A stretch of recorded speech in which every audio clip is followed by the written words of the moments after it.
палец алдыңызға салсаңыз, сол кезде тазовый зажим бар ма жоқ па, челюстік зажим бар ма жоқ па, соны білуге болады деп айтып едім. Бұны не үшін білеміз? Егер де тазовый зажим болатын болса, диафрагмальный зажим болады. Диафрагмальный зажим болса, челюстный зажим болады. А челюстный зажимды біз қалай білеміз? Ауызға 4 палец салуға деп. Егер де 4 палец кірмейтін болса, значит сіздерде зажим бар. Зажим болса, біз оны қалай кетіреміз? Енді сол қалай кетіруді көбісі менен сұрап жатыр, қалай кетіреміз?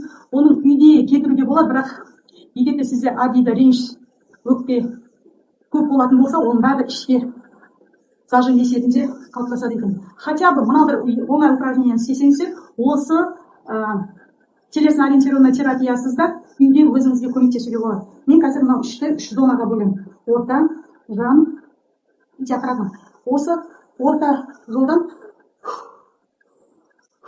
лобковой костьтан бастап, осылай ішіңізге қолыңызды кіргізіп,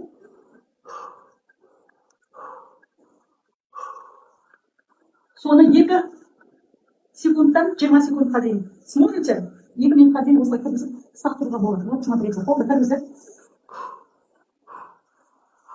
мынау қол прям аяғыңызға дейін ішіңізге кіріп тұрсын. Следующий зона 1 палец. Мынау лобковой кость болса, лобковой косттан жоғары, одан кейін былай, одан кейін былай, одан кейін былай, мынау диафрагмаға дейін. Мынау диафрагма, мынау көбет деп айтады. Мынау мечелина отросок, мынау диафрагма болса. Ол өкпені көтеріп төменге түсіп тұратын, қарынның үстінде тұратын көбетті айтады. Сол мына төстің астында. Сол қалады. Көбінесе адидадан, реніштен, ішіңнен қайтарма, осы әйелдердің көбінесе осында эмоциясыз іште зажим болып, сол осы жер шүйетін. Соны жаңа келген төменнен жоғарыға қарай әкелеміз. Осы жерге келіп кіргізіп тұрамыз. Максимально қол кіру керек. Соны кірген сайын бірінші кезде очень болезненно болады, қатты ауырады. Одан кейін мынау бөлек істейміз, оң жағымызды. Одан кейін сол жағымызды. Мынау таздан бастап жоғары мынау диафрагманың астына дейін, қабырғаның астына дейін осылай кіргізіп, осы упражнениені істеуге болады. Бұны снятие тазового зажима деп айтады. Одан кейін диафрагманы, одан кейін барып ауыздың жағының упражнениялары бар. Соларды істесеңіз, мынау жаққа 4 саусағыңыз спокойно кіреді.